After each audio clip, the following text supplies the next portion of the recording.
तस्मै श्री गुरुवे नमः।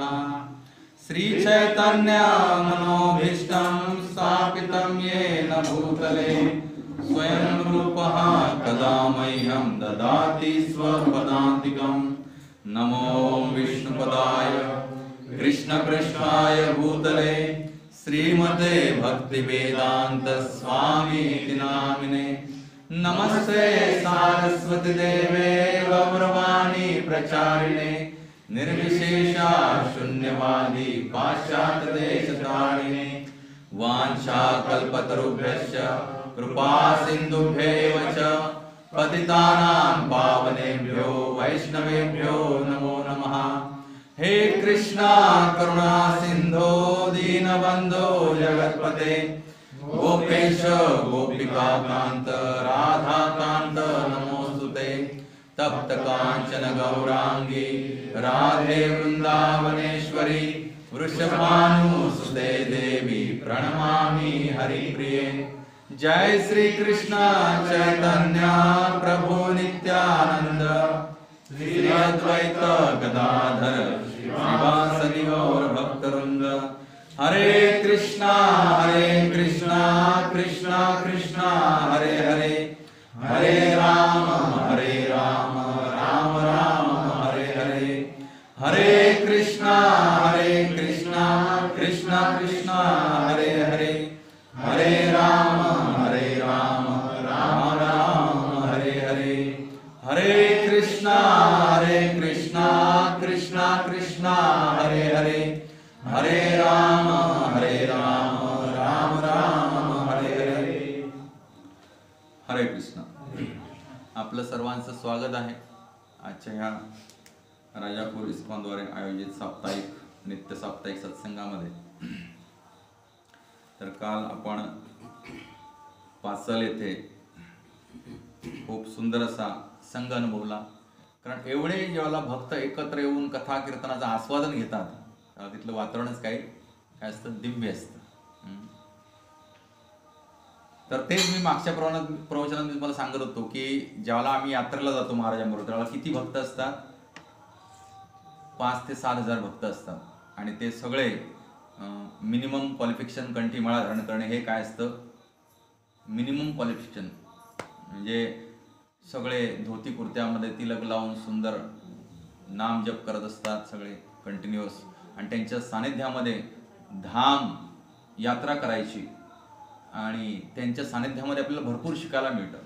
का? कारण अनेक भक्त एकत्र आल्यामुळे, सजातीय भक्त एकत्र आल्यामुळे जे वातावरण बनतं ते जीवाला काय असतं, एवढं प्रेरणादायी असतं भक्तीसाठी की ती पुंजी आयुष्यभरासाठी पण पुरू शकते। त्यामुळे अशी निश्चित माणसानं काय किमान वर्षातनं 1-2 तरी यात्रा केल्या पाहिजेत। तुम्ही म्हणा असेल आयुष्यात एकदा, तसं नाही म्हणणार मी काही जणांच्या चेहऱ्यावर तसं होतं, किमान वर्षातनं किमान 2-3 यात्रा केल्या पाहिजेत। तर आत्ता यात्रेचा विषय निघाला म्हणून सांगतो की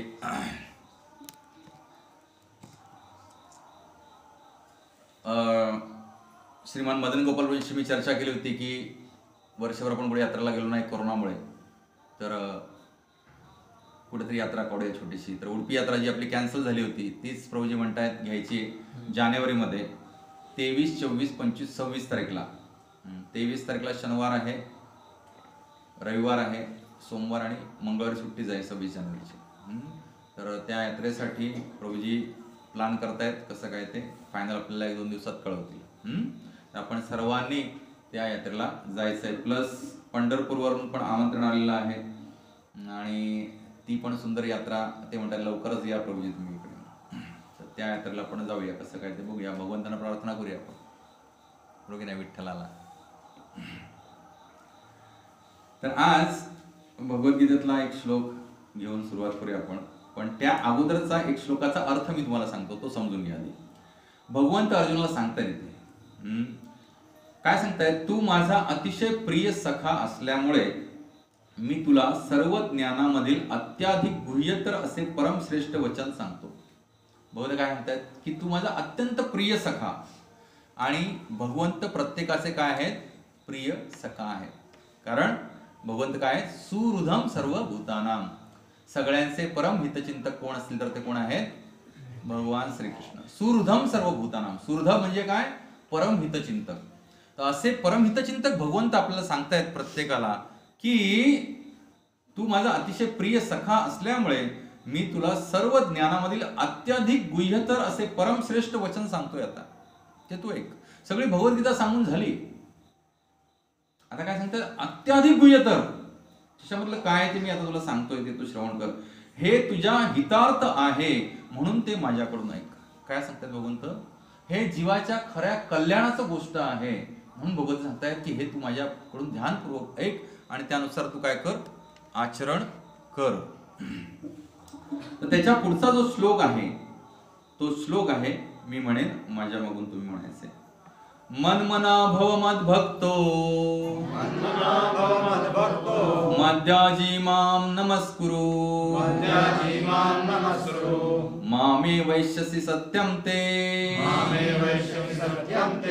प्रतिजाने प्रियोसि मे. मन्मना भव मद्भक्तो मद्याजी माम नमस्कुरु मामे वैश्यसि सत्यम ते प्रतिजाने प्रियोसि मे. मन्मना भव मद्भक्तो मद्याजी माम नमस्कुरु मामे वैश्यसि सत्यम ते प्रतिजाने प्रियोसि मे. मनमना माझे चिंतन करून भव हो मद्भक्त माझा भक्त मत याजी माझा पूजक माम मला नमस्कुरु नमस्कार कर माम मला एव निश्चितपणे येशसी तू येशील सत्यम खरोखर ते तुला प्रतिजाने मी प्रतिज्ञा करतो. प्रिय प्रिय असी तू आहेस मे मला. मन्मना भव मद्भक्तो मद्याजी माम नमस्कुरु मामे वैश्यसि सत्यम ते प्रतिजाने प्रियोसि मे. भगवंत काय सांगतायत की सदैव माझे चिंतन कर. म्हणा सदैव माझा भक्त हो माझे पूजन कर आणि मलाच नमस्कार कर. याप्रमाणे निश्चितपणे तू मला प्राप्त होशील. मी तुला हे प्रतिज्ञेने सांगतो कारण तू माझा अत्यंत प्रिय सखा आहेस. बघा, आपला अत्यंत प्रिय सखा जो असेल त्यालाच आपण त्याच्या हिताचं गोष्ट सांगतो, बरोबर की नाही? आजकालची मैत्री ती पण कपटी असते, पण ती मैत्री आपण इथं गृहीत धरूया नको. आपण विशुद्ध मैत्री आहे. दोन मित्रामध्ये काय आहे? विशुद्ध मैत्री आहे, निस्वार्थ प्रेम आहे दोघांचं एकमेकांवरती. तर एक मित्र दुसऱ्या मित्राला काय देईल? त्याच्या हिताचा सल्ला देईल. आता इथं सख्य भावामध्ये कोण आहेत? अर्जुन आहेत. आणि भगवंत त्यांना सख्य भावामध्येच काय करतात? ट्रीट करतायत. त्यामुळे भगवंत सांगतायत की तू माझा अत्यंत प्रिय असा काय आहेस? सखा आहेस, मित्र आहेस. आणि त्यामुळे तुला आज मी आता असं ज्ञान सांगणार आहे आणि ते पण अत्याधिक गुह्यतर ज्ञान सांगणार आहे, परम गोपनीय असं ज्ञान सांगणार आहे की जे कुठेही प्रकट सांगितलं गेलेलं नाही. डायरेक्ट भगवंत सांगतायत. जर खरंच जीवाला त्याचं परमहित साध्य करायचं असेल तर काय करायला पाहिजे हे ह्या एका श्लोकात भगवंताने सांगितलं. पण ह्याच्यावरती दृढ विश्वास व्हायला आपले अनंत अनंत जन्म गेले आणि नाही अजूनही कळून जर नाही ठेवला तर जातील. कारण भगवद्गीता म्हणजे भगवंतांनी स्वतः सांगितलेलं ज्ञान स्वतःच्या मुखातनं, म्हणजे ते आदेश आहेत त्यांचे. काय आहेत? त्यांचे आदेश आहेत. आणि जर भगवंतांचे आदेश मध्ये आपण जर किंतु परंतु काढू, काय काढू? किंतु परंतु भगवंतांच्याच आदेशामध्ये जर काढू तर मग आपण त्यांना भगवंत म्हणून स्वीकारलेलं नाही, आणि तुम्ही भगवंत म्हणून त्यांना स्वीकारलं नाही म्हणून त्यांचं भगवत पद कुठे जाणार नाही. पण आपलं मात्र फार नुकसान होऊ शकतं, बरोबर. भगवंत सिंपल सांगतायत की परम गुह्य असं ज्ञान आणि त्याचे सार काढून मी तुला आज सांगतोय, ते तू ऐक आणि ते आचरणात आण, आणि ह्यातच तुझं काय आहे, परम हित आहे. परमहित म्हणजे काय आहे, ह्या दुःखमय जगातनं तुझी कायमची सुटका होण्यासाठी जर कोणता मार्ग असेल तर हे जे मी तुला आता ज्ञान सांगतोय ते ऐक. त्यामुळे या दुःखमय जगात राहून सुद्धा तू प्रत्येक क्षणाला ब्रह्मानंदाच्या पेक्षा कितीतरी अलोट पटीनं श्रेष्ठ असा आनंद, जो भगवत भक्तिमय प्रेमाचा आनंद असतो, ब्रह्मानंद तर फारच फिका आहे त्याच्यासमोर. भगवंतांच्या प्रेमात पडल्यानंतर जो आनंद असतो, काय वर्णन त्याचं वर्णनच करता येणार नाही.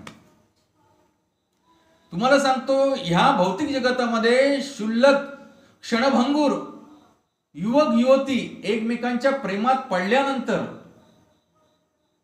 ते काहीतरी एक विशिष्ट सुखाचा काय करतात, अनुभव घेतात. त्यांची भेट झाली, त्यांची मैत्री झाली, त्यांच्यामध्ये प्रेमाचं आदान प्रदान चालू झालं, गिफ्ट देवाणघेवाण चालू झालं, आणि आता कर्म धर्म संयोगाने दोघे एकमेकाला आवडायला लागली आणि घरच्यांनी पण होकार दिलाय. विचार करा, ह्या भौतिक जगतातल्या यत्किंचित जे नातं फारच तर 20, 25, 10, 1 वर्ष काही सांगता येत नाही आपल्याला, फारच तर 35, 50, 75 टिकेल. दोघांपैकी कोण राहील कोण नाही राहील आपल्याला काय माहित नाही, वी डोंट नो. असं असताना त्या क्षणभंगूर नात्यासाठी एवढं प्रेम आपल्या हृदयामध्ये भरून येतं, आणि त्याची अनुभूती एक वेगळी सुखद असते ना. म्हणून ते फेमस झालं होतं गाणं सलमान खानचं, मैंने प्यार किया, बरोबर की नाही. तर भगवंत तेच सांगतायत, काय करा, हे क्षणभंगूर नश्वर गोष्टींवरती जे प्रेम करताय तुम्ही, तेच प्रेम काय करा, तुम्ही माझ्यावर करायला शिका. आणि मी इन रिटर्न वचन देतो की त्या प्रेमाची अनुभूती क्षणभंगूर असणार नाही, ती शाश्वत असेल. आणि कसं प्रेम करायचं भगवंत सांगतायत, मनमना भो मद भक्तो मद्याजिमाम नमस्कुरु ममय वैश्यसी सत्यम ते प्रतिजाने प्रियोसी मे, की सदैव माझे चिंतन कर, हृदयामध्ये चिंतन. हरे कृष्ण कृष्ण कृष्ण हरे हरे, हरे राम राम राम हरे हरे. आपण नामाचं चिंतन करू शकतो, भगवंतांच्या सुंदर सुंदर लीलांचं चिंतन करू शकतो. बाल लीला भगवंतांच्या, किशोरवयीन लीला, पौगंडावस्थेतील लीला, वृंदावनातील लीला, गोकुळातील लीला, मथुरेतील लीला, द्वारकेतील लीला, हस्तिनापूरच्या लीला, कुरुक्षेत्रावरच्या लीला, किती अगणित लीला आहेत भगवंतांच्या. ह्या सगळ्या लीलांचं आपण काय करू शकतो, चिंतन करू शकतो हृदयामध्ये.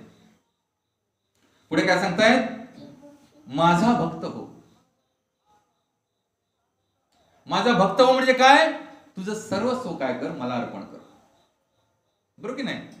आपण साधं लग्न करताना 7 फेरे घेतो, त्याला आपण काय करतो, आपलं सर्वस्व एकमेकांना अर्पण करतो. खूप सुंदर पद्धतीनं लग्नविधी पाहण्याचा आम्हाला योग आला गोव्यामध्ये, मडगावला, की आजपर्यंत लग्नामधल्या सगळे विधी आम्ही जस्ट असे फॉर्मॅलिटी म्हणून पाहिले होते.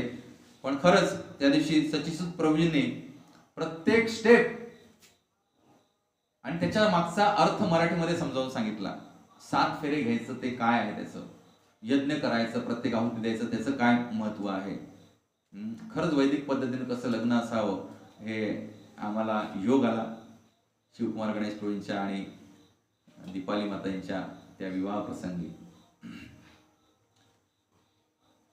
तर तिथं आपण एकमेकाला वचन देतो की आपण काय करू, एकमेकांचं सदैव काय करू, सहचारणी बनून राहू,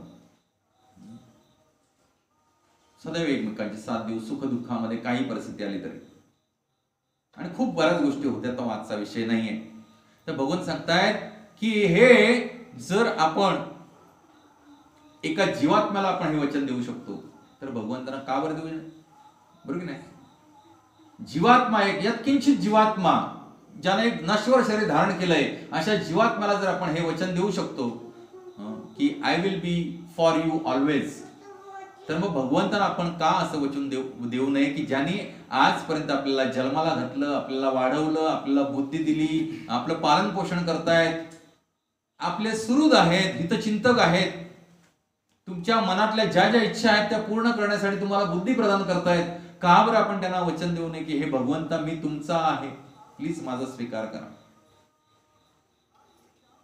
म्हणजेच भक्त बनणं. भक्त बनणं म्हणजे काय? भगवंतांचा निस्सीम भक्त बनणं म्हणजे भगवंतांवरती ह्या लौकिक जगामध्ये आपण ज्या प्रकारे आपल्या एकदम प्रियतम व्यक्तीवरती प्रेम करतो, त्या प्रकारचं प्रेम भगवंतांवरती करायला शिकणं. भले इथल्या प्रेमाची तुमची रिटर्न मध्ये काय भेटेल याची गॅरंटी नाही, पण भगवंत वचन देतात जो कोणी मला काय प्रेमपूर्वक शरण आला त्याला मी 1000 पटीनं इन रिटर्न काय करतो? प्रेम देतो. भगवंत कोणाचंच कधीच अनिष्ट इच्छित नाहीत. जे काय आपल्या आयुष्यामध्ये अनिष्ट येतात, सुख दुःख येतात, हे आपल्या कर्माचेच परिपाक असतात. आज ना काल केलेल्या कर्माचेच परिपाक असतात, या जन्मामध्ये, मागच्या जन्मामध्ये. तर असे भगवान सांगतात की माझा भक्त हो, माझे पूजन कर. जसं इथं आता आपण तुम्ही सर्व जाऊन आपण काय केलं? गौर आरती केली सुंदर. तुमच्या सगळ्यांच्या इच्छेनं इथं श्री राधा श्याम सुंदरजी प्रकट झालेत, त्यांची आपण नित्य सेवा करतोय. भगवान सांगतात माझं पूजन कर, भक्तिभावानं पूजन कर आणि मलाच नमस्कार कर. आल्या आल्या सगळे इस्कॉन मध्ये आपल्याला परंपराच आहे की आल्या आल्या आपण काय करतो? पहिला आधी आपले आध्यात्मिक गुरु श्रील प्रभुपादांना दंडवत करतो आणि मग त्यांच्या आज्ञेनं आपण लगेच भगवंतांना साष्टांग दंडवत करतो. बघा, केवळ मंदिरामध्ये येण्यामुळेच ह्या सगळ्या गोष्टी काय होत आहेत? साध्य होत आहेत. मलाच नमस्कार कर, याप्रमाणे निश्चितपणे तू मला प्राप्त होशील. इथं महत्वाचं गोष्ट आहे की च शब्द हा महत्वाचा आहे. आता त्याच्या विश्लेषणार्थ मी आता काय सांगत नाही, तुम्ही सगळे सिनियर ड्युटीज आहात. का च म्हटलंय भगवंताने?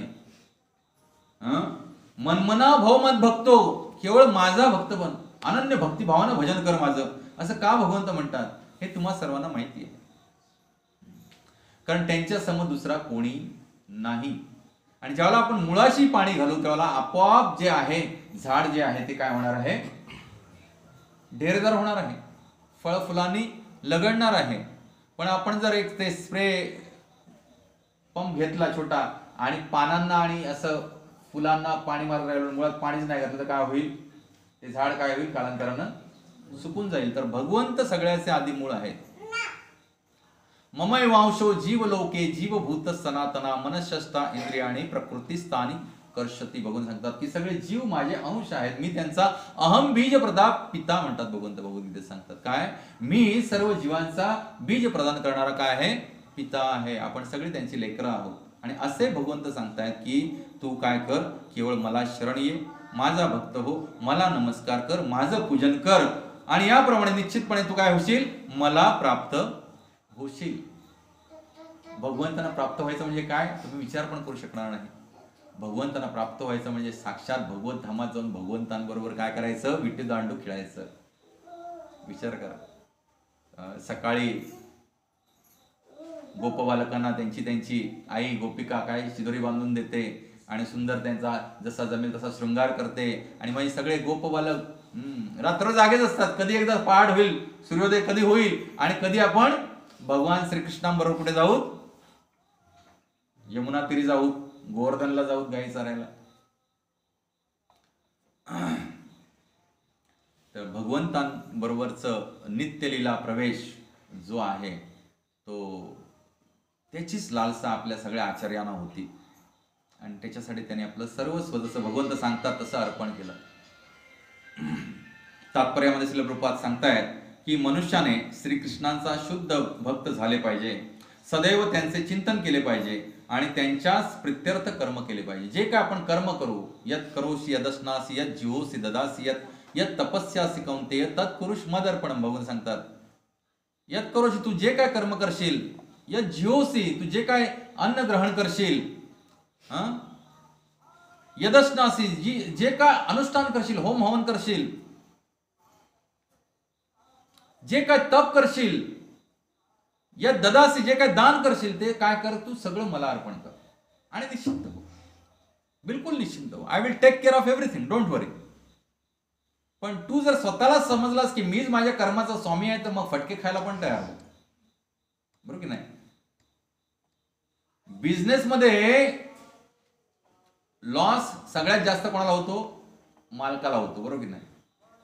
कर्मचारी काय असतात? बिंदास असतात, त्यांना त्यांचा पगार मिळत असतो. कंपनी लॉस मध्ये गेली तर ते ती कंपनी सोडून दुसऱ्या कंपनीमध्ये जाऊ शकतात. त्यामुळे दास बनून राहण्यात काय आहे, मजा आहे. पण आणि ही कंपनी अशी आहे की जी कधीच लॉस मध्ये जाणार. ओम पूर्ण इदम, ही कंपनी पूर्ण आहे, त्याच्यातनं पूर्णातनं पूर्ण काढलं तरी काय अवशिष्य राहतं ते सुद्धा काय असतंय? पूर्णच असते. अशी पूर्ण कंपनीमध्ये आपण काय आहोत? काय आहोत? आपण नोकर आहोत, दास आहोत. त्यामुळे बिंदास राहायचं, बिलकुल आनंदी राहायचं सदैव, कसलीही चिंता करायची नाही. ब्रह्मभूत प्रसन्नात्मा न सोचती न कांक्षती. ज्याने भगवंतानं जाणलंय तो असा जीवात्मा ब्रह्मभूत प्रसन्नात्मा, त्याला कसली चिंता नसते, न सोचती न कांक्षती. पण जो देहभूत आहे आत्मा, तो सदैव काय? सदैव सोचती आणि सदैव रडती. काय? जो देहभूत, ज्याला जो स्वतःचा देह म्हणजेच मी आहे समजतो आणि ह्या देहाशी निगडीत जे आहे प्रपंच तो माझा आहे समजतो, तो सदैव काय असणार? चिंताग्रस्त असणार आणि सदैव रडत असणार. आयुष्यात त्याच्या प्रत्येक क्षण हा रडण्यासाठीच येणार. पदम पदम यद विपदम, विपदा म्हणजे काय? दुःख क्लेश. प्रत्येक पावला पावलाला या भौतिक जगतामध्ये काय आहेत? विपदा आहेत, क्लेश आहेत, त्रास आहेत. आणि हे जर नको असेल तर धरा भगवंतांचा हात आणि चला सुंदर. तेच भगवंत सांगतात, परम गोपनीय असं ज्ञान सांगतोय जे तुझ्या हिताचं आहे. आणि त्याच्या पुढे हा श्लोक सांगतोय, ह्याच्या पुढे दुसरं जीवनामध्ये काही करायची गरज नाहीये. हा ज्ञानाचा अत्यंत गोपनीय भाग आहे. मनुष्याने केवळ उथळ ध्यानी होऊ नये. लक्षात, ज्ञान मार्ग जो आहे ना, ध्यान मार्ग अतिशय खडतर आहे. त्याच्यामध्ये साधन पण काय आहे? खडतर आहे, आनंदमय नाही, दुःखमय आहे. आणि साध्य पण काय आहे? दुःखमय आहे. पण केवळ भक्ती मार्ग असा जो आहे ज्याच्यामध्ये साधन पण आनंदमय आहे. चॅन्टिंग, डान्सिंग अँड फिस्टिंग काय आहे? साधन भक्ती भजन करणं कसं आहे? अतिशय आनंदमय आहे. आणि साध्य तर काय, ते काय विचारूच नका. साक्षात भगवान श्रीकृष्णांचं सानिध्य गोलोकधाम मध्ये, की जिथं आपल्याला भगवान श्रीकृष्ण आपल्या खांद्यावर बसून पण शिक्षा भोगतात. असं होईल का? परब्रह्म तुम्हाला खांद्यावर बसवलंय आणि तुम्हाला काय करतंय? फिरवतंय. कांदे बटाट्याचा खेळ आपण लहानपणी खेळायचो पाठीवर मारून. भगवंत लटापुटीमध्ये त्या हरून घेतात आपल्या प्रियजनांकडून आणि मग हरले की मग शिक्षा असते. जो हरेल त्यानं काय करायचं? जिंकला त्याला पाठीवर बसवायचं आणि फेरफटका मारायचा. भगवंत गोपबालकांच्या मुखात घातलेला घास काढून त्यांचं उशिष्ट आपण खातात. एवढं प्रेममय आदान प्रदान कुठे असतं? गोलोकधाम मध्ये, वृंदावन धाम मध्ये असतं. तर त्याने उथळ ध्यानी होऊ नये, दृढपूर्वक भक्ती भजन केलं पाहिजे. त्याने जीवनाला असे वळण दिले पाहिजे जे मी रोज सांगतो. प्रभुपाद सांगतात बघा, असं वळण द्या तुमच्या जीवनाला की जेणेकरून you will not miss a single सत्संग.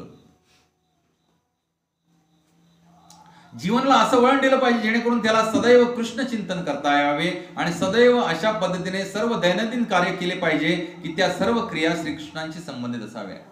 ओपीडी आहे तुमची, ऍडजस्ट टाइम 4 to 6 ठेवा, इव्हिनिंग ओपीडी. प्रभुपाद सांगतायत जर तुम्ही खरंच भक्तीमध्ये सिरियस आहात तर you have to adjust your daily activities accordingly. Hare Krishna. पुढे काय सांगतात बघा, सर्व क्रिया सदैव अशा पद्धतीने सर्व दैनंदिन कार्य केले पाहिजे की त्या सर्व क्रिया श्रीकृष्णांशी संबंधित असाव्यात. दिवसातील 24 तास केवळ कृष्ण चिंतन होईल अशा पद्धतीने त्याने आपल्या जीवनाची घडी बसविली पाहिजे. 24 तास आपल्याला कृष्ण चिंतन होईल. भगवंतांचं विस्मरण कधीच होणार नाही, कारण झोपेत सुद्धा हार्ट अटॅक येऊ शकतो गचका ना. झोपेत लोक मरतात की नाही, स्पेशल डायबिटीसची लोक झोपेत मरतात. त्याला डॉन फिनॉमिना म्हणतात. ते सडन हायपोग्लायसेमियामध्ये जातात. जे इन्सुलिन घेतात, रात्रीचा डोस जर ओव्हरडोस झाला तर ते सडन हायपोग्लायसेमियामध्ये जातात आणि त्या हायपोग्लायसेमियामध्ये त्यांचा ब्रेन काय होतो, कोमामध्ये जातो आणि त्यांना कधी अटॅक येतो ते त्यांनाच कळत नाही. तुम्हाला एक सुंदर गोष्ट सांगतो, सत्य परिस्थिती 2-3 वर्षापूर्वी घडलेली. आपले भक्त श्रीमान प्रेममुद्रा प्रभूजी, तर त्यांचे वडील त्यांना डायबिटीस होता, हार्ट डिसीज होता, किडनी डिसीज होता आणि बाकी बऱ्याच शस्त्रक्रिया वगैरे झाल्या होत्या. पण भरपूर जीवनावरती आसक्त माणूस,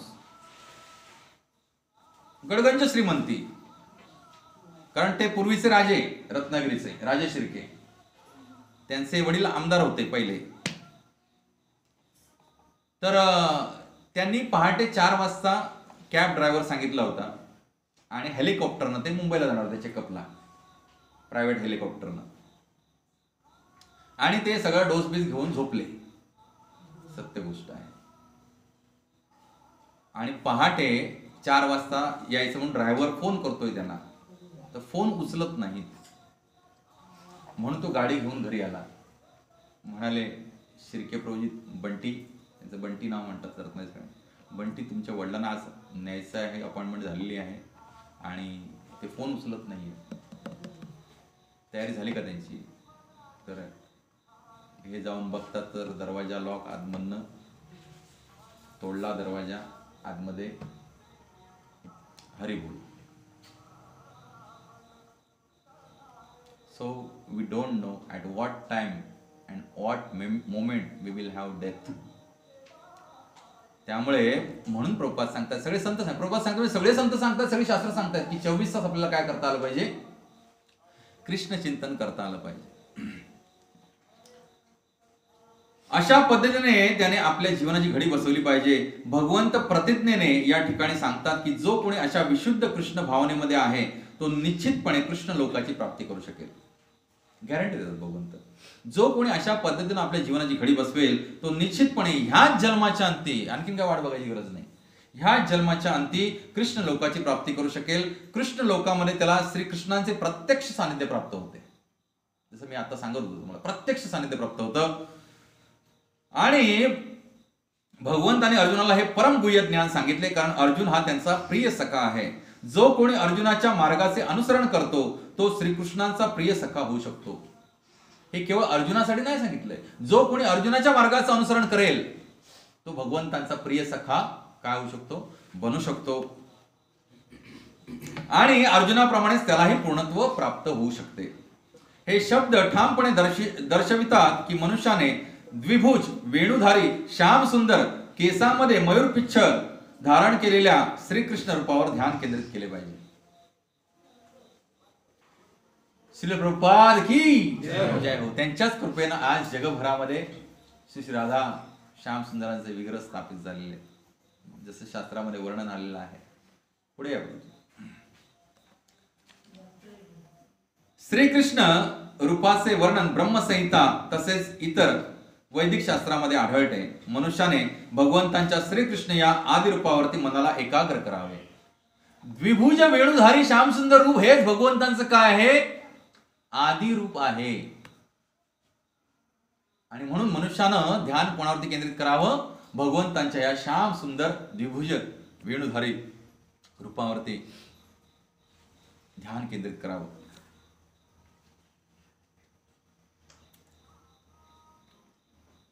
भगवंतांच्या अन्य रूपावरही ध्यान भटकू देऊ नये. भगवंत इतरही अनेक रूप आहेत. नारायण आहेत, चतुर्भुज, विष्णू आहेत, इतर सगळे अवतार आहेत. तर भगवंतांच्या अन्य रूपावरही ध्यान भटकू देऊ नये. भगवंतांची विष्णू, नारायण, राम, वराह आदी अनेक रूपे आहेत, परंतु भक्ताने अर्जुनासमोर उपस्थित असलेल्या रूपावरच आपले मन केंद्रित करावे. श्रीकृष्णांच्या रूपावर मन केंद्रित करणे हे ज्ञानाचे परम गोपनीय सार आहे. आणि हेच ज्ञान श्रीकृष्णाने अर्जुनाला प्रकट केले आहे, कारण अर्जुन हा श्रीकृष्णांचा प्रिय सखा आहे. तर हे भगवत भक्तिमय जीवन आचरणाचं परमोच्च असं परमभूय ज्ञान भगवंतांनी ह्या श्लोकामध्ये सांगितलं. कोणता श्लोक? मनमना भव मद्भक्तो मध्याजीमा नमस्कुरु ममे वैश्य सत्यम ते प्रतिजाने प्रियोसमे. सदैव माझे काय कर? भजन कर, माझे पूजन कर, मलाच नमस्कार कर आणि सदैव माझे हृदयामध्ये चिंतन कर. आणि असे केल्यानं तू निश्चितपणे काय होशील? मला प्राप्त होशील, हे भगवंत सांगतायत. तर मागच्या सोमवारी श्रीमान मदन गोपाल प्रभूजींनी कृष्ण लीला कुठपर्यंत आणून ठेवली होती? कंसवध. कुठपर्यंत आलो होतो आपण? कंसवधापर्यंत आलो होतो, बरोबर की नाही? मथुरेमध्ये प्रवेश केला, मग वेगवेगळे ते असुरांना मारलं, कुब्जेचा काय केला? उद्धार केला, त्या फुलवाल्याचा उद्धार केला, त्या परिटाचा उद्धार केला, आणि मग कंसवध केला. आता त्याच्यानंतर आपण पुढे पाहूया पाच टाइम्स भगवंतांचे. तर जसं आपल्या शास्त्रामध्ये सांगितलेलं आहे की कंसवधानंतर त्याच्या दोन्ही राण्या ज्या आहेत त्या काय झाल्या? विधवा झाल्या, बरोबर. तर वैदिक संस्कृतीनुसार स्त्रीला जीवनभर काय असतो? आश्रय हवा असतो. वैदिक संस्कृती जी आहे त्याच्यामध्ये स्त्रीला काय असतो? जीवनभर आश्रय हवा असतो. लहानपणी पित्याचा आश्रय, तरुणपणी पतीचा आश्रय, आणि म्हातारपणी जर पती नसेल तर तिची वयस्कर मुलं यांचा आश्रय. आणि तरुणपणीच मुलं लहान असताना जर तिला वैधव्य आलं तर तिनं पुन्हा कुठे गेलं पाहिजे? पित्याच्या घरी गेलं पाहिजे,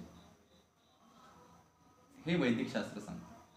अजूनही बघा, आपण जर आपली बहीण जर असेल आणि तिचं तरुणपणातच तिला काय आलं? वैधव्य आलं, तर तिला आपण काय करतो? आपल्या स्वगृही पुन्हा घेऊन येतो. तेच इथं सांगितलंय भागवतम मध्ये. तर पतीचे निधनच झाले तर स्त्रीने वयस्क मुलांच्या आश्रयाखाली राहावे, किंवा मुले लहान असतील तर पितृगृही म्हणजे पित्याच्या घरी जाऊन पित्याच्या आश्रयाखाली विधवा जीवन व्यतीत करायला हवे. तर कंसाला कोणी मोठा पुत्र नव्हता, त्यामुळे कंसाच्या दोन्ही पत्न्या, ज्यांचं नाव आहे आस्ती आणि प्राप्ती. काय नाव आहे? मोठी आहे पत्नी, तिचं नाव आहे अस्ती, आणि दुसरं प्राप्ती. तर ह्या दोन्ही कोणाच्या कन्या आहेत? मगधराज जरासंध. कोणाच्या पत्नी आहेत? मगधराज जरासंध, त्याच्या कन्या आहेत. त्यामुळे त्या आपल्या पित्याच्या घरी गेल्या आणि पित्याच्या घरी जाऊन रडून रडून रडून आकांत केला, आणि त्यांनी आपली करुण कहाणी आपल्या पित्याला सांगितली. आणि त्यामुळे त्यांचा पिता स्वाभाविकताच तो आधी राक्षसच होता, त्यात त्यानं भगवान श्रीकृष्णांना काय स्वीकारलं? आपला शत्रू, परमशत्रू मानलं.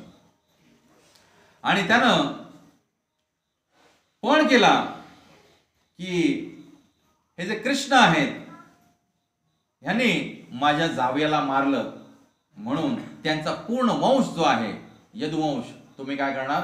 या पृथ्वी तलावरून नष्ट करून टाकणार. काय करणार? या पृथ्वी तलावरून पूर्ण यदुवंश नष्ट करून टाकणार, असं पण केला.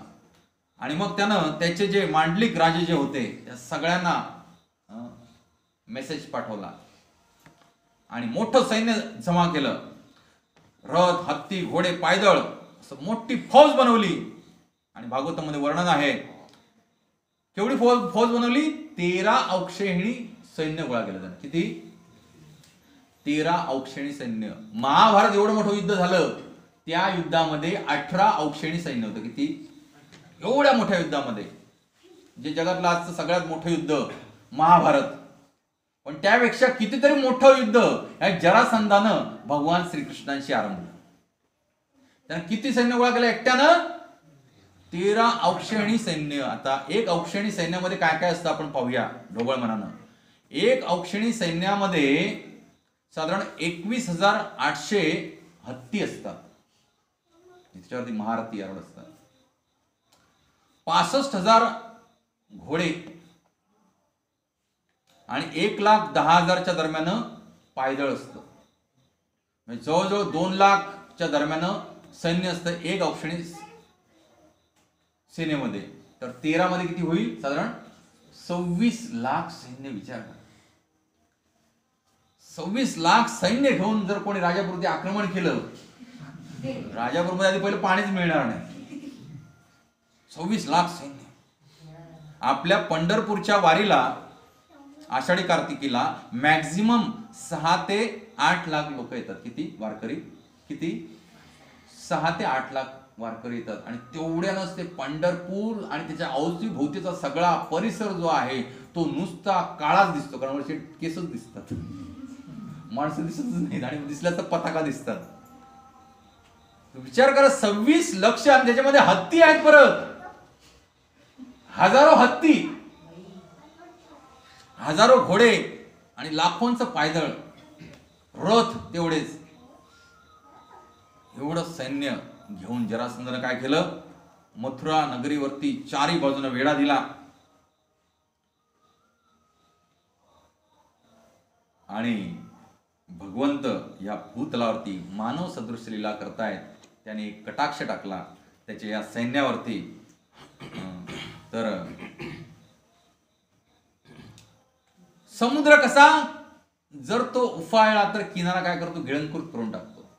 त्याप्रमाणे हे सैन्य चारी बाजूनं हे बेट बनलं होतं मथुरा, आणि कधी आता गिळंकृत करेल हे जरासंधाचं सैन्य सांगता येत नव्हतं. आणि भगवंताने विचार केला, ज्या कार्यासाठी माझा अवतार झालाय ते कार्य करायचे आता काय आली? वेळ आलेली आहे.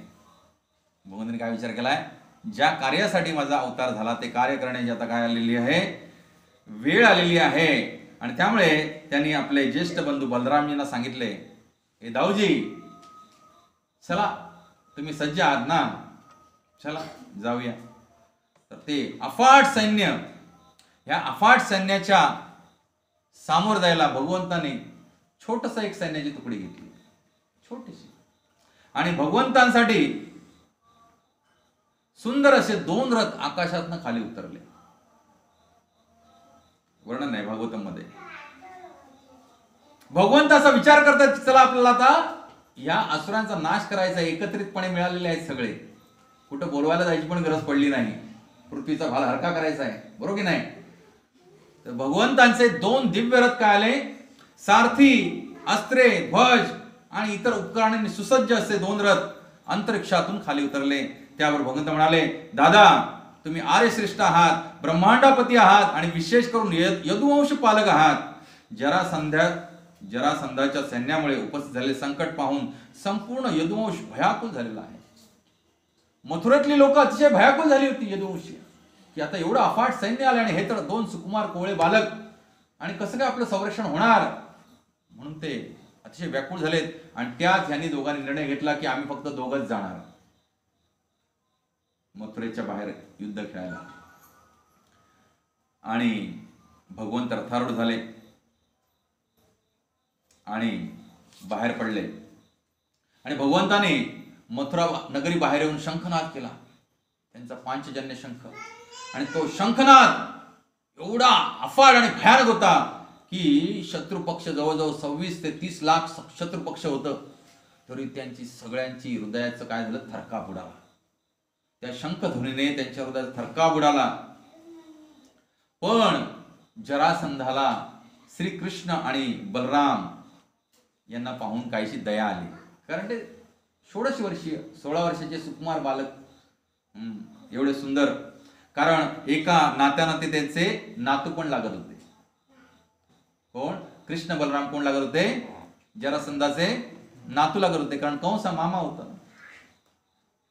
कंस हा कोण होता? मामा होता. त्यामुळे जरासंध त्या नात्यानं आजोबा लागत होते. त्यामुळे त्यांना दया आली. पण तरी पण जरासंध हे सगळं नातं विसरला आणि भगवंतांना संबोधताना हाक मारली काय म्हणून? श्रीकृष्णांना पुरुषाधम. काय? भगवंत कोण आहे? पूर्ण पुरुषोत्तम आहे. जरासंध हाक काय मारतोय? पुरुषाधम. आता भगवंतांना जर पुरुषाधम म्हणू शकत असतील लोक तर आपली काय गत म्हणायची? आपण हो म्हणायचं. हो, आपलं कार्य आपण चालू ठेवायचं. तर भगवंतांना पुरुषाधम म्हणून हाक मारली त्यानं. पण आपले आचार्य पुरुषाधमचा अर्थ सांगतायत. पुरुषाधम म्हणजे अशी व्यक्ती की जो इतर अन्य पुरुषांना अधोमुख करतो असा पुरुष. आपले आचार्य पण तेवढंच ताकदीचे आहेत. आचार्यांनी काय व्याख्या केली पुरुषाधमची? भगवंतांचं पुरुषोत्तम हे ब्रीद कायम ठेवलं. असा पुरुष की जो अन्य पुरुषांना अधोमुख करतो म्हणजे खाली मान घालायला लावतो असा पुरुष पुरुषाधम. शिवी घातली. परत अजून म्हणाले की तू बांधवांचा घातक आहेस कारण स्वतःच्या मामाला तू मारलंस. पण त्याला जरासंधानं हा नाही विचार केला की ह्याच्या जावयानं देवकीच्या सर्व पुत्रांना ठार मारलं. असुर वृत्तीचे लोक जे असतात त्यांच्या व्यवहाराची रीतच अशी असते. प्रभात इथे सांगतायत, कोट करतायत. जे असुर वृत्तीचे लोक असतात, राक्षस वृत्तीचे लोक असतात, त्यांच्या व्यवहाराची रीतच अशी असते की आपले दोष शोधण्याऐवजी ते नेहमी इतरांचेच दोष काढण्याचा प्रयत्न करतात. असुर वृत्तीचे लोक कसे असतात? ते आपले दोष त्यांना कधीच दिसत नाहीत. त्यांना फक्त दुसऱ्यामध्येच दोष दिसतात. तो असा आहे, तो तसा आहे, तो तसा आहे, त्यानं हे केलं, त्यानं हे केलं. पण कधी स्वतःकडे जी 4 बोट असतात त्याचा विचार करत नाही. त्याला आपण एक बोट दुसऱ्यातले दोष दाखवायला वापरतो. 4 बोट कुठे असतात? आपल्याकडे असतात. म्हणून विचार केला पाहिजे की आपल्यामध्ये आधी काय आहे ते पाहिलं पाहिजे. आमच्या मालवणीत म्हण आहे, दुसऱ्याच्या डोळ्यातलं कसपट दिसतं पण आपल्या डोळ्यातलं मुसळ दिसत नाही. मुसळ केवढं असतं माहिती ना? मुसळ पुरी भात सकाळी एवढं मोठं लांब असतं, 5-6 फूट व्हाईन आणि मुसळ. तर दुसऱ्याच्या डोळ्यातलं आपल्याला काय दिसतं? कसपट म्हणजे एवढंस. पण आपल्या डोळ्यातलं मुसळ दिसत नाही. तर भगवंतांना काय म्हणतायत? बांधवांचा घातक म्हणतायत. आणि त्याच्यानंतर अजून म्हणतायत गुप्त म्हणून अवहेलना करतायत. कारण भगवंत काय झाले? प्रकट झाले. ते त्याच रात्री आपल्या पिताश्रींना काय म्हणाले? मला आत्ताच्या आता उचला आणि पुढे नेऊन सोडा, गोकुळेला नेऊन सोडा. मथुरेत जन्म झाला कारागृहामध्ये, गोकुळामध्ये, यमुना नदी पार. आणि तिथं गुप्त राहिले नंदबाबांच्या छत्रछायेखाली. आणि म्हणाले तू तर क्षत्रिय नाहीस, मी कसा काय युद्ध करू? तू तर गोपबालक आहेस, वैश्य आहेस. अशा प्रकारे एक तर ते म्हणतात मामा कंसाला मारल्यामुळे बंधुघाती आणि त्यांना लहान वयात गुप्त ठेवलं होतं आणि ते क्षत्रिय नव्हते. नंतर बलरामानं पाहून बोलायला लागले.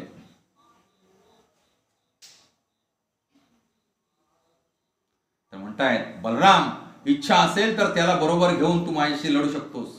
तुझ्यात धैर्य असेल तर मग माझ्या बाणाने मृत्यूला कवटाळण्याची वाट पहा, त्यामुळे तुला स्वर्गाचा लाभ होईल. हे युद्धभूमीवरचं सत्य आहे.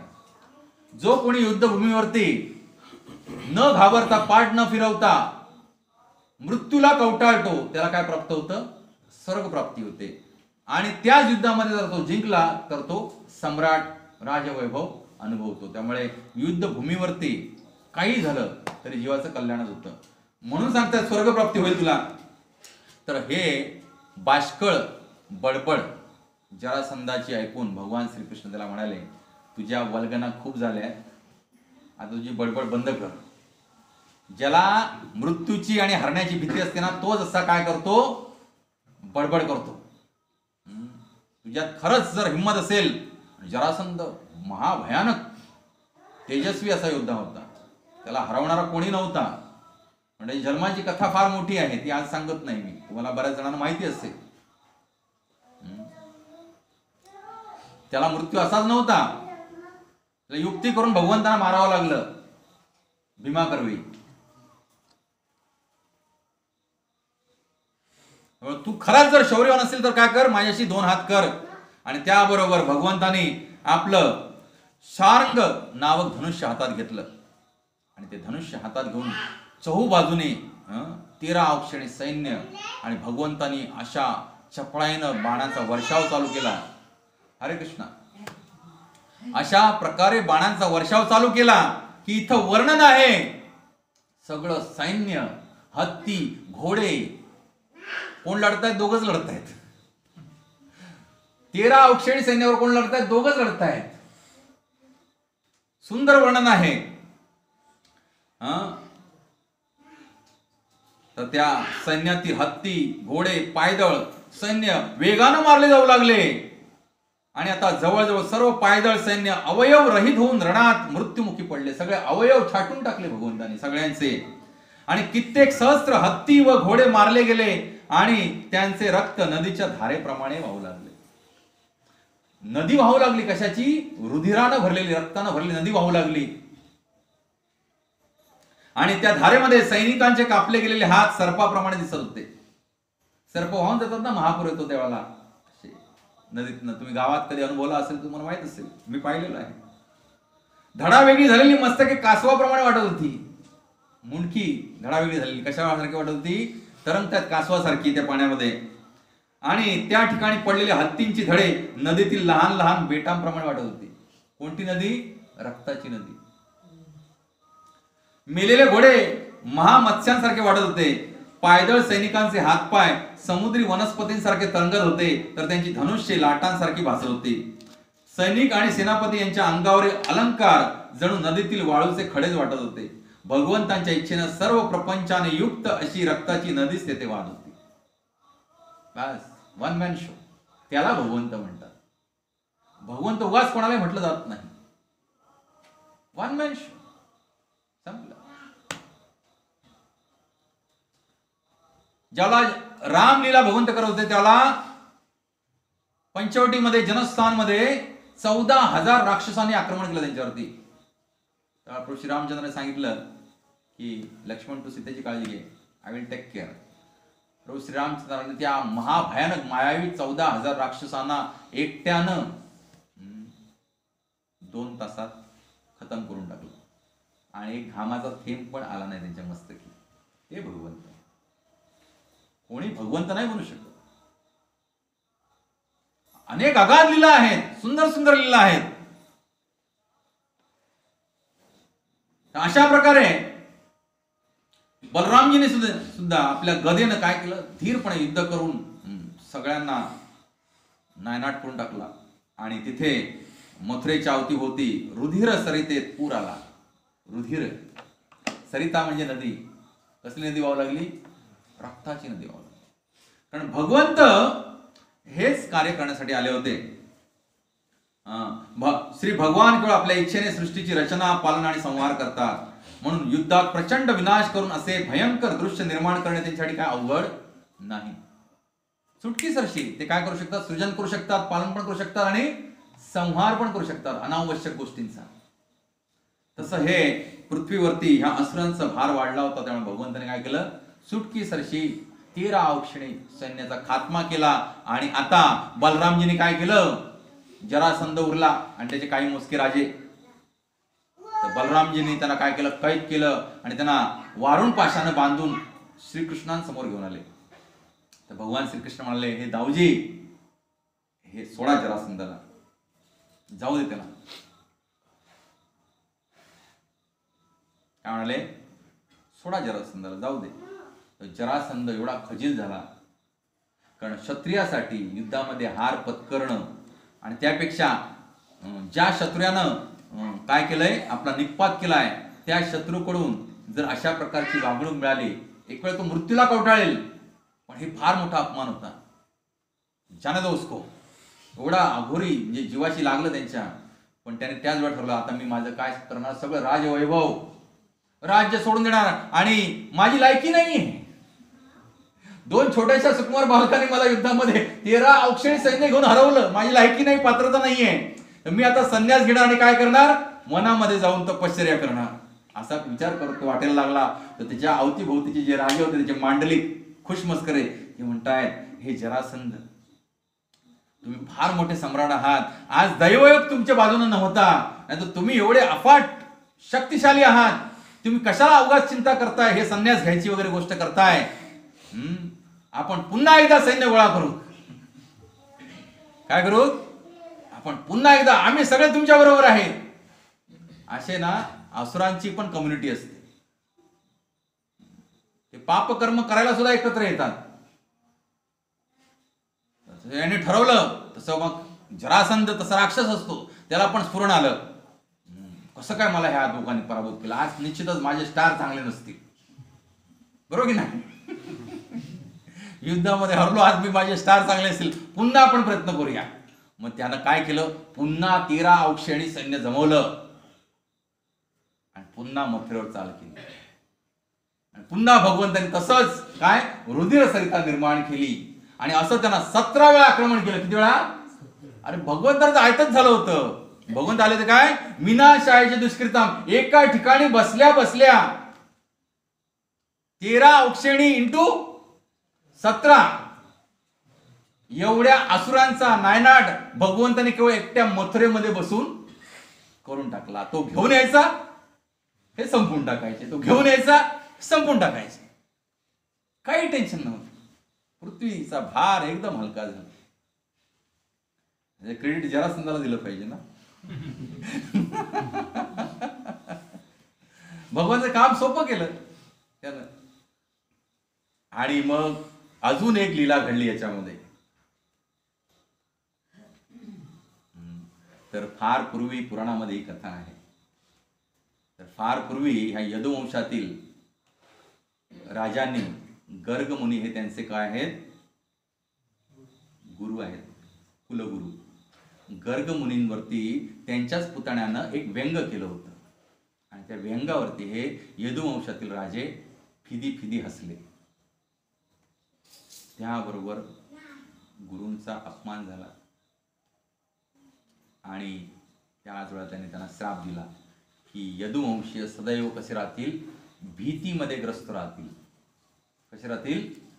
यदुवंश सदैव. बघा आता 17 वेळा आक्रमण केलंय हो जरासंधानं, 23 अक्षणी. त्या वेळा मी डिटेल जात नाही, तर आज रात्र कमी पडेल एकच हे 5 टाइम कम्प्लीट करायला.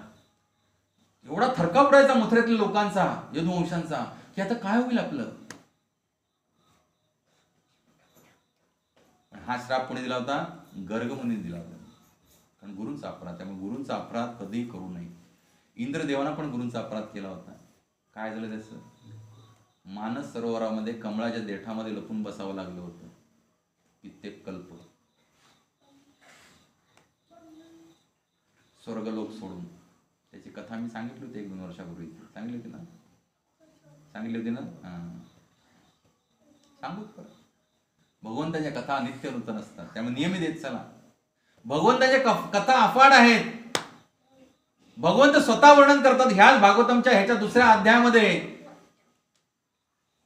ते मुचकुंद राजांना सांगतायत की माझेच अंश अनंत शेष, ज्यांना अगणित मुख आहेत आणि ते अगणित काळापासून काय करतायत, माझ्या सर्व लीलांचं वर्णन करण्याचा प्रयत्न करतायत, बट त्यांना काय अंत लागलेला नाहीये. एवढ्या स्वतः साक्षात भगवंतांचेच स्वांश अवतार अनंत शेष त्यांच्या हजारो फणांनी मुखांनी भगवंतांच्या दिव्य लीलांचं वर्णन करतायत, पण त्याचा थांग पत्ता कुठे लागत नाही.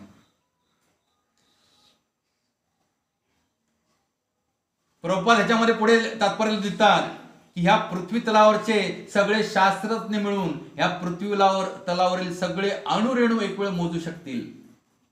काय? सगळे शास्त्रज्ञ मिळून एक वेळ असं शक्य होईल की हे सगळे अणुरेणू पृथ्वी तलावरचे मोजतील, पण भगवंतांच्या लीलांचा थांग पत्ता लागणार नाही. एवढ्या अगाध लीला भगवंतांच्या नित्य घडत असतात. म्हणून त्यांचं लीला माधुर्य हे विशेष गुण आहे. हा मुद्दा आला म्हणून सांगतो. बरेच जण म्हणतात तुम्ही कृष्णाचीच भक्ती का करता? तर कृष्ण भगवान आहेत, पूर्ण पुरुषोत्तम भगवान आहेत. बाकी सगळे त्यांचे अवतार आहेत आणि बाकी सगळे त्यांचे स्वांश अवतार जरी असले विष्णू तत्वाचे, तरी भगवान श्रीकृष्णांपेक्षा त्यांच्याकडे 4 क्वालिटीज कमी आहेत सगळ्या बाकीच्या अवतारामध्ये. मग ते राम असू दे, विष्णू असू दे, वराह असू दे, नरसिंह असू दे, जे काय असू दे. बाकी देवी देवता तर शुल्लक तुमच्या माझ्यासारखे जीवच आहेत.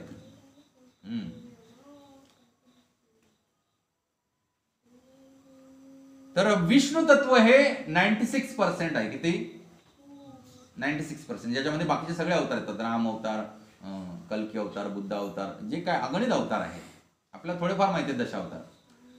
तर ह्या सगळ्या अवतारांकडे, विष्णू तत्वाकडे किती क्वालिटीज आहेत? 96 क्वालिटीज आहेत 100 पैकी. आणि 100 क्वालिटी केवळ एकाच व्यक्तीकडे. कोणाकडे? भगवान श्रीकृष्णांकडे. त्या 4 विशेष क्वालिटीज आहेत. पहिलं म्हणजे त्यांचं रूपमाधुर्य. त्याला काय म्हटलं? रूपमाधुर्य.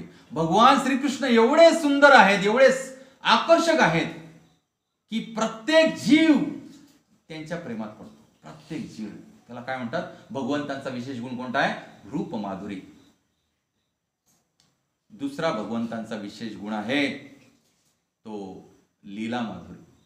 भगवंतांच्या लीला एवढ्या मधुर आहेत. बघा दुसऱ्या कोणत्याही लीलेमध्ये भगवंतांच्या एवढ्या सुंदर लीला. नरसिंह अवतार घ्या, काय लीला आहे सांगा बघूया. आले खांबात आणि करून टाकलेल्या प्रोटोमी, पोट फाडायची शस्त्रक्रिया करून टाकले काय.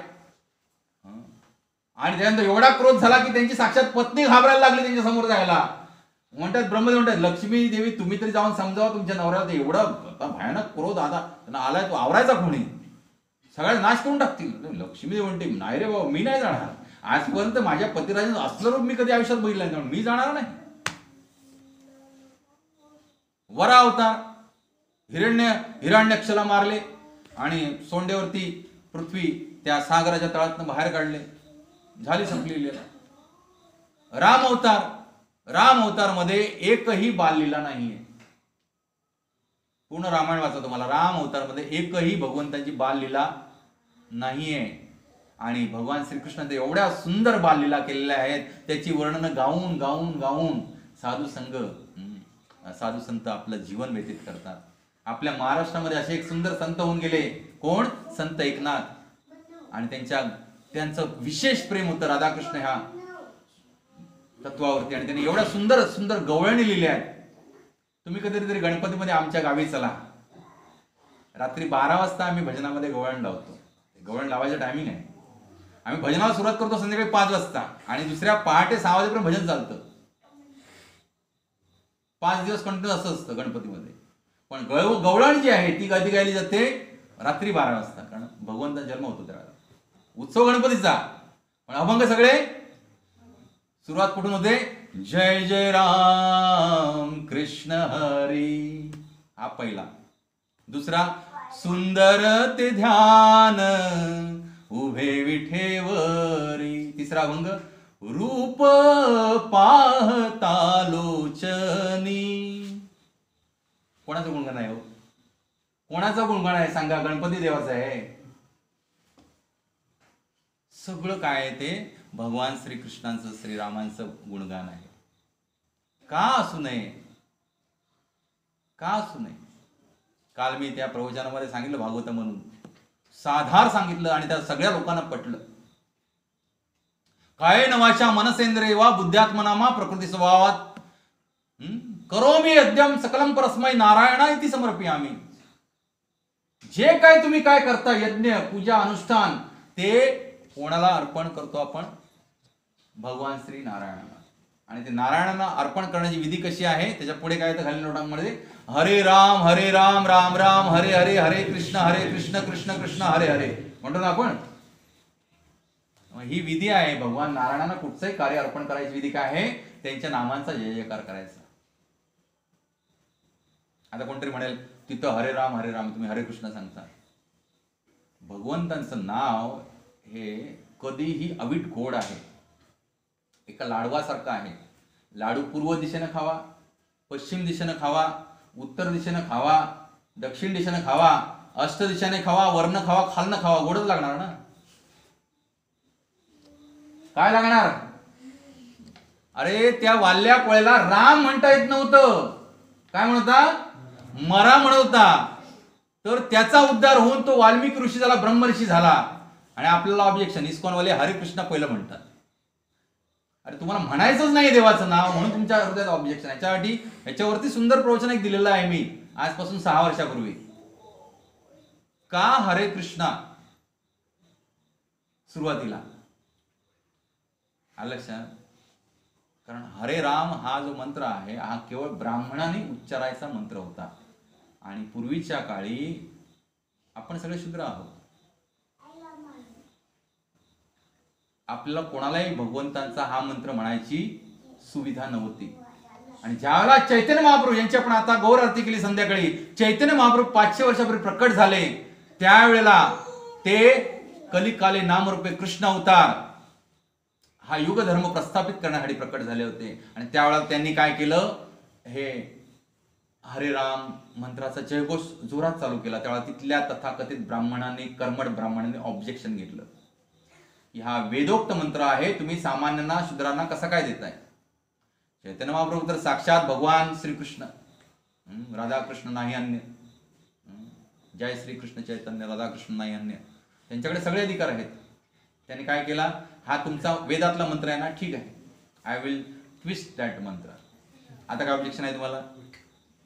नाही म्हणाला, आता काय आम्हाला ऑब्जेक्शन नाही. बोला हरे कृष्ण कृष्ण कृष्ण हरे हरे, हरे राम राम राम हरे हरे. ही एकच गोष्ट सांगितली. अशा प्रकारचे जवळजवळ 30-40 दाखले मी त्या प्रवचनामध्ये दिले. रोज आठवत आहे? It's there in my laptop, if you want you can take it. तर लाडू गोडच आहे. तर काय झालं, हा श्राप दिला की यदुवंश सदैव काय राहतील, भयग्रस्त राहतील, त्यांच्या डोक्यावरती सदैव संकटच राहतील. आणि शेवटी यदुवंशाचा नाश पण काय झाला की नाही पूर्ण. तर गुरुची प्रतारणा करणं, गुरुचा अपराध करणं, त्याला भगवंत पण माफ करत नाही. तर काय झालं मग, गर्ग मुनींना राग आला, क्रोध हा ब्राह्मणाचा स्थायी स्वभाव. त्यांनी काय केले, दक्षिण भारतामध्ये गेले आणि तिथे म्लेच्छ होते, यवन. यवन म्हणजे कोण? म्लेच्छ, जे धर्माचं आचरण करत नाहीत. ते म्लेच्छची व्याख्या मला सांगायला पाहिजे जरा.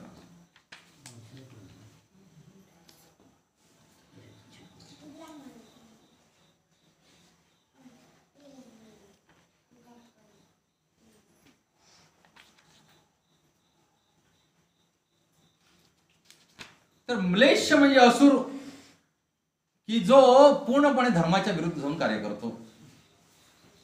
प्रभुपादांनी त्याची व्याख्या केली, जो मांस भक्षण करतो, जो मदिरापान आणि नशापान करतो, जो व्यभिचार करतो आणि जो जुगार खेळतो, हा कोण आहे?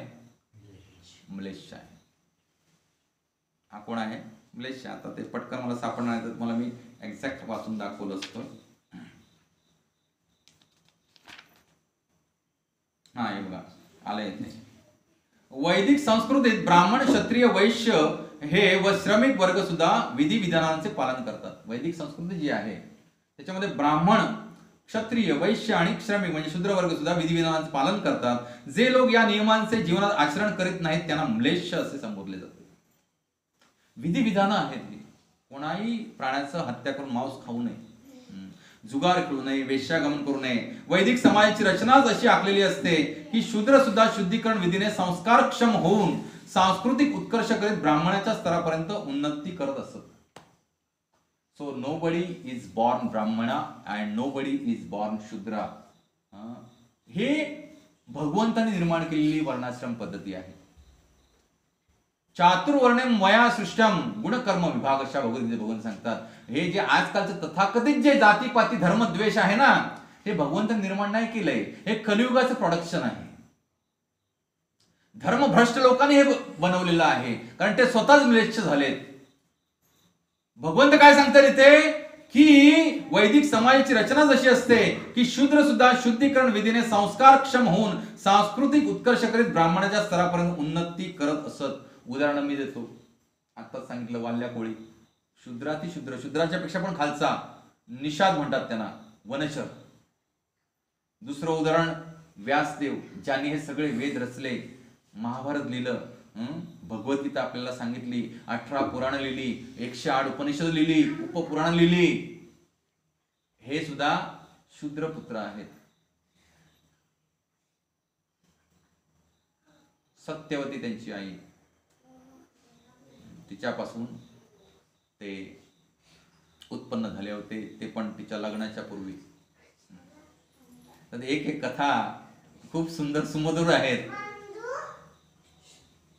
त्याची पण कथा घेऊ आपण. पण आजचा हा विषय जो आहे तो आज आपण थोडासा पुढे नेऊया. सांगायचं तात्पर्य काय की भगवंतांची वर्णाश्रम अवस्था अशी आहे की जिथं ब्राह्मण शूद्र होऊ शकतो, त्यांना ब्राह्मणासारखं वागलं नाही तर, आणि शूद्र सुद्धा काय होऊ शकतो, ब्राह्मण होऊ शकतो. एवढं सुंदर आहे.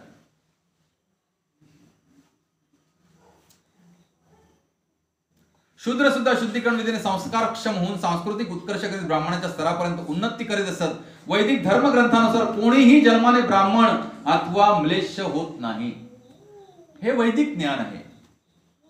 वैदिक ज्ञानानुसार, वैदिक धर्मग्रंथानुसार कोणीही जन्मानं काय होत नाही, ब्राह्मण किंवा म्लेच्छ होत नाही, तो कर्मानं होतो. आणि स्कंद पुराणामध्ये सांगितलंय, आज जर शेकी मिरवत असेल कोणतरी, जन्मानं आम्ही ब्राह्मण आहोत, आम्ही जन्मानं क्षत्रिय आहोत, जन्मानं आम्ही वैश्य आहोत, हे ते, तर स्कंद पुराणात स्पष्ट सांगितलंय, कलौ शूद्र संभवात. काय श्लोक आहे? कलियुगामध्ये सगळं प्रोडक्शन काय आहे, शूद्र आहेत. Nobody is Brahmin, nobody is Kshatriya, nobody is Vaishya also. कलौ शूद्र संभवात, कलियुगामध्ये सगळे शूद्र आहेत. उगाच शेकी मिरवतात आणि त्या धर्माच्या नावाखाली भांडत बसतात, जातीपातीच्या नावाखाली. एवढं सुंदर वैदिक ज्ञान आहे. त्यामुळे आजकालचे तथाकथित वैज्ञानिक लोक किंवा तथाकथित ज्ञानी लोक म्हणतात की आम्हाला काय सांगितलंय ते भगवद्गीतेत मान्य नाही. अरे तुम्ही अभ्यास कुठे केलाय? हे एवढं प्युअर आहे फॉर्म, त्याचा अभ्यासच केला नाहीये. अभ्यास न करता जजमेंटल बनू नका, त्याचा अभ्यास करा. भगवंताने जे निर्माण केलं ते अतिशय प्युअर निर्माण केलं, पण आपण म्लेच्छ आहोत, ह्याच्यामध्ये काय केलं, कुरघोडी केली. तसा हा म्लेच्छ काय केलं, गर्ग मुनींनी एका म्लेच्छ राजकन्येचा आश्रय घेतला आणि तिच्या उदरामध्ये आपला एक पुत्र जन्माला घातला. त्याचं नाव कालयवन. काय नाव त्या पुत्राचं? कालयवन. आणि का जन्माला घातला? यदुवंशाचा समूळ नाश करण्याच्या हेतून घातला जन्माला. आणि नारद मुनीने जाऊन आग लावली. कळीचे नारद मुनी गेले कालयवनकडे आणि म्हणाले, तुझा जन्म जो आहे तो युद्धासाठी झालेला आहे. आणि कालयवन हा गर्ग मुनींच्या वीर्यापासून उत्पन्न झाल्यामुळे एवढा प्रबळ होता की त्याला युद्धामध्ये कोणी धरू शकत नव्हतं. नारद मुनी सगळी कथा जाऊन सांगितली, कसं जरासंधासारख्या सम्राटाला भगवान श्रीकृष्णांनी 17 वेळा नेस्त नाबूद केलं. आणि त्यामुळे तुला युद्ध करण्यासाठी एकमेव या पृथ्वीतला जी व्यक्ती उपलब्ध आहे ते म्हणजे कोण? श्रीकृष्ण. आणि तुझी युद्धाची जी खुमखुमी आहे ती कोण पूर्ण करतील? कृष्ण पूर्ण करतील. त्याबरोबर कालयवन तो तर नुसता आसुसलेला होता. युद्ध जो वीर्यवान व्यक्ती असतो ना त्याला नेहमीच पूर्ण सडत असतं. बाहूंना त्याच्यासमोर कसं फाईट करायची, बरोबर की नाही? शड्डू ठोकून असा फाईट, पैलवान असतात ते आखाड्यामध्ये. तसा हा कालयवन नुसता असा उतावळा झाला होता लढण्यासाठी. ऍक्च्युली उतावळा झाला होता त्याच्या मृत्यूसाठी. उतावळा कशासाठी झाला होता? त्याच्या मृत्यूसाठी उतावळा झाला होता. हा कालयवन निघाला स्वारी करायला आणि त्याच वेळा नेमकं 18वं युद्ध करायला कोण निघाला होता? जरासंध. आज कालयवन येणार तर उद्या कोण येणार होता, धडकणार होता? जरासंध. आणि भगवंत म्हणाले, जर दोन बाजूने जर युद्ध करायचं झालं तर निश्चित हा कालयवन काय करेल, त्याच्या हृदयामध्ये एवढा द्वेष आहे यदुवंश, तो यदुवंश नष्ट करून टाकेल. आणि जरासंध सुद्धा महापापी आहे आणि त्याचा पण क्रोध आहे यदुवंशावरती. त्यामुळे आम्ही जर दोघं जर एकाच साईडला जर लढत राहिलो तर काय होईल, हे दोघं मिळून यदुवंशाचा खात्मा करून टाकतील. आणि त्यावेळेला भगवंतांनी लगेच विचार काय केला की मला असं हेडक्वार्टर पाहिजे की जिथं कोणीही आक्रमण इन फ्युचर करू शकणार नाही. आणि त्यावेळेला मथुरा राज्याचा भाग द्वारकेपर्यंत पसरलेला होता. कुठे? आज गुजरातमध्ये जे द्वारका आहे तिथपर्यंत. त्यावेळेला भगवंतांनी विश्वकर्म्याला लगेच पाचारण केलं आणि एका रात्रीमध्ये समुद्राच्या मधोमध द्वारका नगरी वसवली, जिचे अवशेष आज सुद्धा शास्त्रज्ञांना शोधून सापडलेले आहेत. त्यामुळे भगवंतांच्या कथा काय कपोलकल्पित कथा नाहीयेत, हे कल्पना नाहीयेत. तुम्ही रामायण घ्या, रामायणातले प्रत्येक दाखले मी तुम्हाला जेव्हा रामायण घेईन तेव्हा सांगेन की त्या सुदूर उत्तरेपासून कन्याकुमारीच्या पुढे श्रीलंकेपर्यंत प्रत्येक ठिकाणी भगवान श्रीरामाचे दाखले आहेत आणि त्याच्यातले बहुतांश ठिकाणी मी स्वतः जाऊन स्वतःच्या नजरेनं पाहिलेली आहे. मला सांगा, समजा वाल्मिकी ऋषीने रामायण लिहिलं आजपासून हजारो लाखो वर्षापूर्वी त्रेतायुगामध्ये, तर रामायण लिहिताना त्यांनी काय जाऊन तिथं ती स्थळ पण निर्माण केली का? व असा कोण लेखक करू शकेल का? लेखक बसून लिहेल ना आपल्या रूम मध्ये बसून, बरोबर की नाही? लेखक काय करेल? आपलं कल्पनाशक्ती वापरेल. तुम्हाला जर रामायण आणि महाभारत कल्पना आहेत, तर मग वाल्मिकी ऋषीने कल्पनेनं काय तिकडे निर्माण केलं का? धनुष्य कोडी, तो एवढा विशाल ब्रिज बांधलं भगवंतानी, पंचवटी, नाशिक, अनेक लीला आहेत. जिथं जिथं भगवंताने चरण ठेवलेत तिथं तिथं सगळीकडे ती ठिकाणं आजही अस्तित्वात आहेत. मिथिला, अयोध्या, शरयू नदी सगळं आजही अस्तित्वात आहे. मग सांगा बघूया, वाल्मिकी ऋषींनी ग्रंथ लिहिला आणि मग आपोआप ही त्यांनी ग्रंथ लिहिला म्हणून प्रकट झाली की हे सगळं प्रकट होतं ते त्यांनी दृष्टीनं चर्मचक्षुनी आपल्या दिव्य चक्षुनी पाहिलं आणि मग ग्रंथ रूपामध्ये लिहिलं. रामायण वाचा, वाल्मिकी रामायण, मग तुम्हाला कळेल. ते एवढे ब्रह्मऋषी झाले होते की त्यांच्या चित्रपट त्यांच्या समोर झाला होता, पूर्ण रामलीलेचा चित्रपट. आणि मग ब्रह्मदेवांच्या आज्ञेनं त्यांनी रामायण लिहिलं. त्याचं झालं असं, ते एकदा आपलं सायंकाळचं जे विधी असतात आपले भगवत सेवेचे, गायत्री करण्यासाठी नदी किनारी जात होते. तर नदी किनारी जात असताना त्यांना सुंदर एक क्रौंच पक्षाचं जोडं दिसलं, पांढरं शुभ्र क्रौंच पक्षाचं जोडं. आणि त्यातल्या त्यात लगेच सुसू करून कुठून तरी बाण आला आणि त्याच्यातला तो नर क्रौंच पक्षी होता, त्याला तो बाण लागला आणि तो रक्त बंबाळ होऊन तडफडत तडफडत खाली पडला. आणि त्याला पाहून ती मादा क्रौंच पक्षी एवढा तिला वियोग झाला आणि ती रडायला लागली. आणि ते पाहून ह्या साधूचं हृदय एवढं कळवळून आलं की त्या क्षणी त्यांच्या मुखातनं श्राप आला त्या पारध्यासाठी. त्याने श्राप दिला त्या पारध्याला आणि तो श्राप दिला तो अशा पोएटिक मीटरमध्ये, संस्कृतचे श्लोक जे असतात ते पोएटिक मीटरमध्ये असतात, अशा संस्कृतच्या पोएटिक मीटरमध्ये श्राप दिला की तात्काळ ब्रह्मदेव तिथे प्रकट झाले. म्हणजे तुम्ही आता जो श्राप ज्या श्लोकाच्या त्या कलेला दिलेला आहे, ह्याच पोएटिक मीटरमध्ये तुम्ही काय करा, रामायणाचं वर्णन करा. म्हणाले, हे ब्रह्मदेव, मी काय बरं रामायणाचं वर्णन करणार? म्हणाले, काही चिंता करू नका, तुम्ही फक्त तो काय करा, इच्छा व्यक्त करा. तुम्ही एवढं तपश्चर्या केलेली आहे, मरा म्हटलेले आहेत, काय म्हटलेले आहेत, मरा म्हटलेले आहेत. मला राम राम पण म्हणता येत नव्हतं. तुमच्या समोर सगळी रामलीला प्रकट होईल. आणि मग वाल्मिकी ऋषींनी रामायण लिहून काढलं. आधी घडलं आणि मग लिहिलं. आपल्याला काही माहित नाही हो, फक्त आपलं नावं ठेवता येतात. हे असंच होतं, ते तसंच होतं, मग ते तसंच होतं. म्हणून तुम्हाला सांगतो, साधू संग करा. काय करा? साधू संग करा.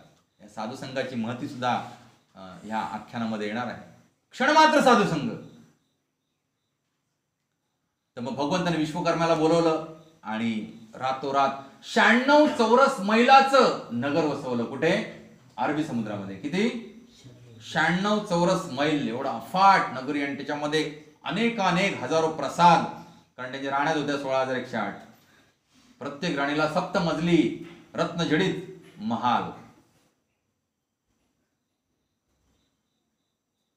सुंदर त्याच्यामध्ये कल्पवृक्ष लावले, ज्या पृथ्वीला सापडत नाही, पण भगवंताने कल्पवृक्ष लावले, ज्याच्या खाली बसून तुम्ही जी इच्छा कराल ती पूर्ण होईल. खूप वर्णन आहे सुंदर द्वारकेचं.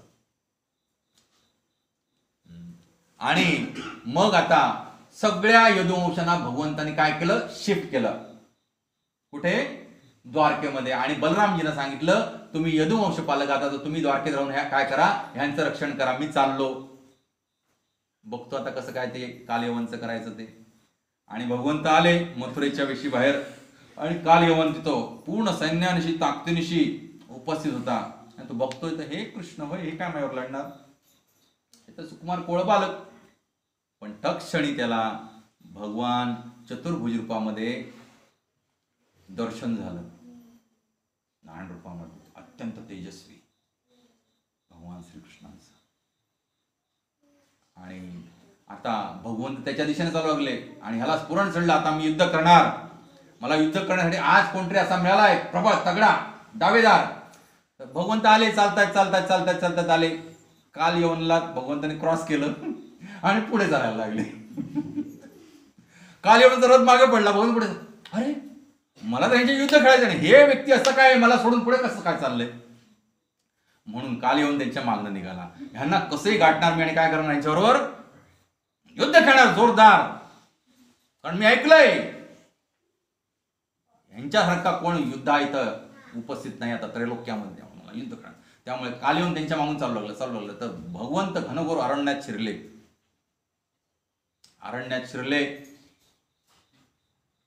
तर कालयवन पण त्यांच्या मागून धावलं. आता कालयवन धावू लागला, पण भगवंत काय सापडेना, अभक्तांना भगवंत सापडत नाहीत. इथं तात्पर्यामध्ये आलेलं आहे, भगवंत अभक्तांना सापडत नाहीत. भगवंतांना जर पकडायचं असेल तर काय बनलं पाहिजे, यशोदामाईसारखं सुंदर भक्त बनलं पाहिजे. आलं लक्षात. भगवंतांना जर पकडायचं खरंच इच्छा असेल, भगवंतांना आपलंच करायचं असेल तर, म्हणून मी मगाशी तो श्लोक घेतला, काय, मनमना भवमत भक्तो मद्याजी माम नमस्कुरु ममै वैश्य सत्यम ते प्रतिजाने प्रियोसने. भगवंतांना जर आपलंच करायचं असेल तर आपलं दैनंदिन जीवन असं बसवलं पाहिजे की 24 तास आपण काय करू, भगवत स्मरण करू.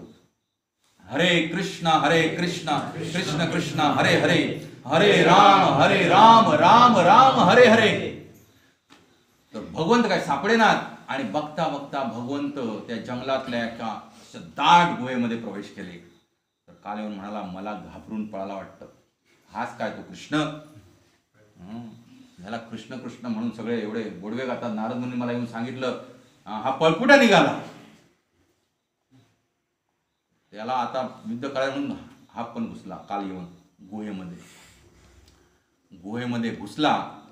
तर त्याला भगवंत कुठे दिसेना, पण त्याला तिथे ना त्या गुहेमध्ये एक घोंगडं घेऊन झोपलेला माणूस दिसला. काय घेऊन झोपलेला, घोंगडं घेऊन झोपलेला. तर त्याला वाटलं हे कोण आहेत, कृष्ण आहेत, घोंगडं घेऊन झोपलेत. त्यामुळे त्यानं जाऊन लाथ मारली, उठवलं त्याला. काय केलं, लाथ मारली आणि उठवलं. उठवल्याबरोबर ती व्यक्ती उठली आणि 10 दिशांना पाहायला लागली. आणि 10 दिशांना पाहता पाहता त्याला समोर कोण दिसलं, हा कालयवन दिसला. आणि कालयवन दिसता क्षणी त्याचं काय झालं, भस्म झालं. आणि ही व्यक्ती कोण होती, राजा मुचकुंद. कोण, राजा मुचकुंद. आणि ते त्या गुहेमध्ये काय करत होते त्याची कथा आपण नेक्स्ट सेशन मध्ये ऐकूया. हरे कृष्ण. ग्रंथराज श्रीमद् भागवतम की, जगद्गुरु श्रील प्रभुपाद की.